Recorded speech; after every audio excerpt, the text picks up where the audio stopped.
Hey everyone, I'm Jess. Welcome back to Glue La La. Today I have 3 coastal inspired DIYs perfect for summer. Alright everyone, let's get started. For the first DIY, I'm going to use a 12 by 12 canvas that I got at Michael's and a small mirror that I found at the Dollar Tree. I think they sell these mirrors as a candle holder, but they're just a plain circle, and they have like little felt pads on the back, which weren't a big deal. They weren't going to get in my way. So I always start by cutting the canvas off of the frame, and then I gave it a good coat of this antique wax by Waverly, and once I had the whole frame painted with the wax, I used a baby wipe to wipe off the excess. That way it really helped the wood grain show through on the frame.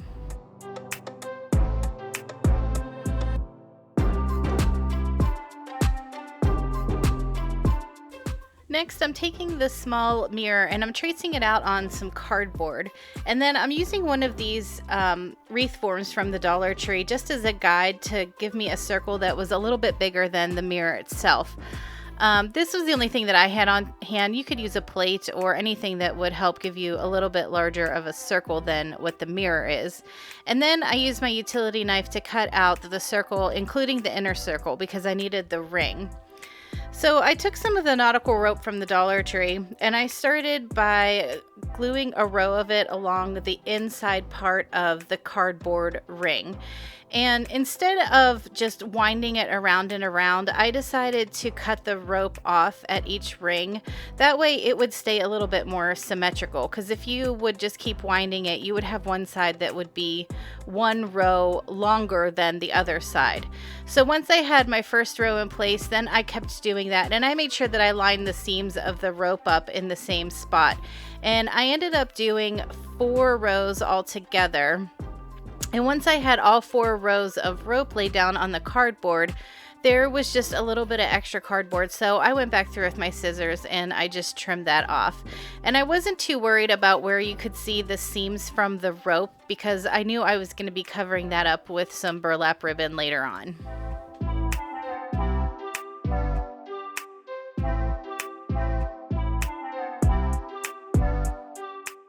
Once I had all of the rope glued down onto the cardboard, I took some of this burlap ribbon that I had got at Michael's. I think it's about 1.25 inches wide.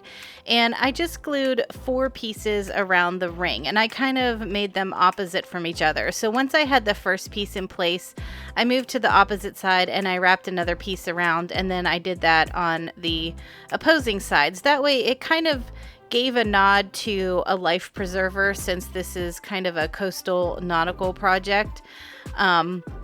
So once I had all 4 of the ribbons in place, I wanted to get the mirror in place in the center of the ring, but I didn't want any of the hot glue to show. So I'm using a little bit more of that ribbon, and I just placed it across the mirror on the back, going in both directions, and that held it in place pretty securely for me. Now that the frame had dried, I took some painter's tape and I started laying out pieces of tape. So I wrapped 1 piece of tape down, then I laid 2 more down as a spacer, and then I did that the whole way around the frame because I wanted to kind of paint some chunky stripes on this frame. That way it kind of made it look a little bit more nautical and coastal. And I'm using this English navy paint by Apple Barrel. It's a matte acrylic paint, and I only gave it 1 coat because I feel like the acrylic paints are just a little bit more see-through than a chalk paint, which I was okay with for this DIY because I liked that you could see the wood grain to show through a little bit more on that acrylic paint.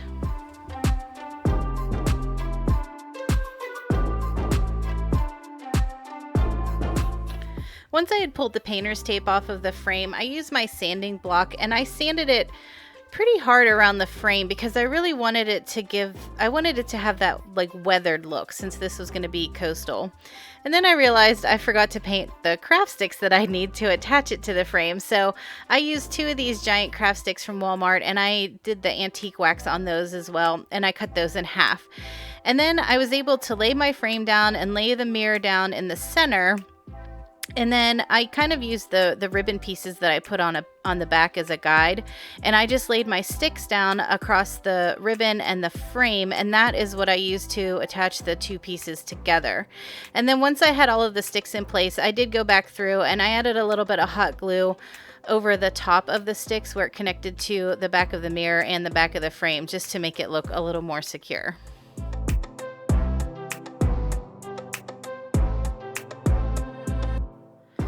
I love that if you change the paint colors on this frame, you could easily change it from coastal to farmhouse or even modern or boho. And to all my other YouTube friends out there, have you ever tried to film something with a mirror in it? Because it is like impossible not to get yourself in the mirror when you're trying to film it. The second DIY is really easy, but I do apologize because I didn't realize that I moved my light into the frame, so that black thing you see in the corner is going to be there pretty much this whole time. So I took some mason jars and this nautical rope from the Dollar Tree, and I started by flattening out the end of the nautical rope. So I kind of unwound it a little bit so that when I glued it down, it would lay a little bit flatter, because I'm going to create a handle on each side of the jar. So once I had one side glued down, I measured how high I wanted the handle to be, and then you can see here I'm kind of untwisting the rope just so that when I glued it down it would lay a little bit flatter. And I did that on both sides of the jar. So once I had both handles in place, I started with the same nautical rope, and I kind of did the same thing where I flattened it out a little bit, and I just started gluing it from the base of the handles, and I wound it the whole way down to the bottom of the jar.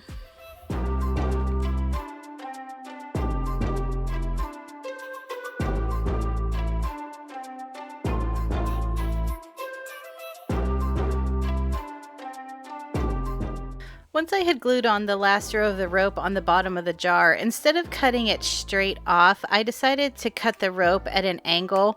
That way it laid a little bit flatter, and then I just added a bunch of hot glue and I kind of smoothed it out. Normally I use my spatula, but I couldn't find it, so I just used a craft stick. And then to decorate the front of this jar, I used one of these little starfish decorations that I found at the Dollar Tree. And after I had completed this jar, I decided to make two more so that I could have a nice little grouping. And I used one larger mason jar and then another one of the same size, and I used two different nautical ropes that I had found at the Dollar Tree. So here's how all three of the jars look together. I think this is such a fun little coastal project for your home for summer. And if you aren't already, make sure you're following me on Instagram at GlueLaLa, because I post a lot of things over there too. Okay, so for the last DIY, I wanted to create a little tray for some of these jars to sit in. So I'm using two of the 8x10 canvases from the Dollar Tree. And again, all I'm doing is running my utility knife around the outside edges and removing most of the canvas. And I usually don't bother removing the staples from the bottom of the canvas. Sometimes if they're sticking up a little bit, I'll take them out, but for the most part, they never seem to get in my way. So I usually don't bother with those.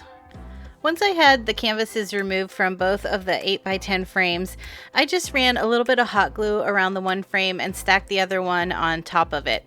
You could use wood glue here, but I used the Gorilla Glue sticks, and I never seem to have any issues with those. They hold up pretty well. So once I had my two frames glued together, I used the Plaster Color by Waverly, and I gave it a pretty good coat. I wouldn't say it was a solid coat. I kind of did sort of in between a solid coat and a dry brushing, I guess.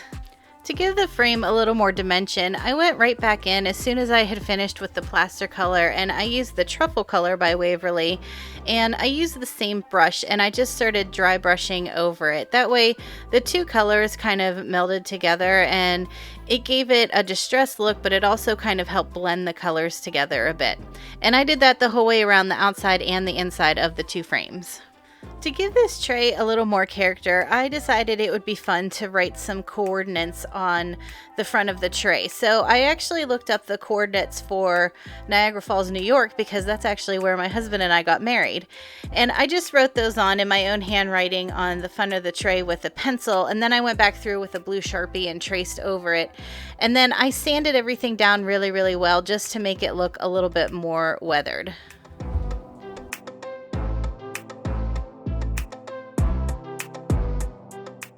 To create the bottom of the tray, I'm using these giant craft sticks again, and I just laid them out how I wanted them on the bottom of the tray. I wanted there to be a little bit of space in between, so it kind of looked like slats.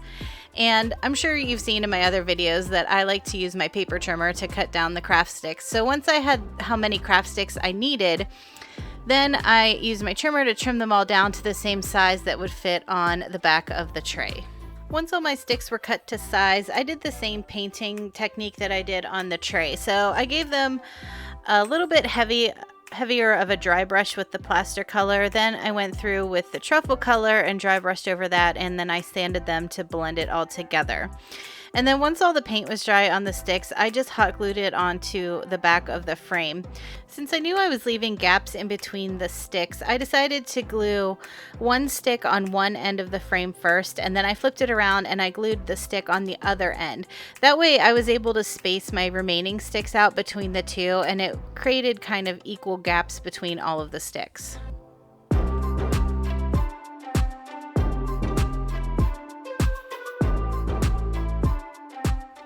I love how this tray turned out, and I love that you can personalize it with whatever coordinates are special to you. Here's a final look at all of the projects. I don't know if I could pick a favorite this time. I really like how each of the pieces turned out, but I really like how you can personalize that tray. Let me know in the comments which one is your favorite. Alright everyone, thank you so much for watching. If you like these DIYs, make sure you give this video a thumbs up, hit subscribe, ring the bell, do all the things. Have a great week, and I'll talk to you in the next one. Bye!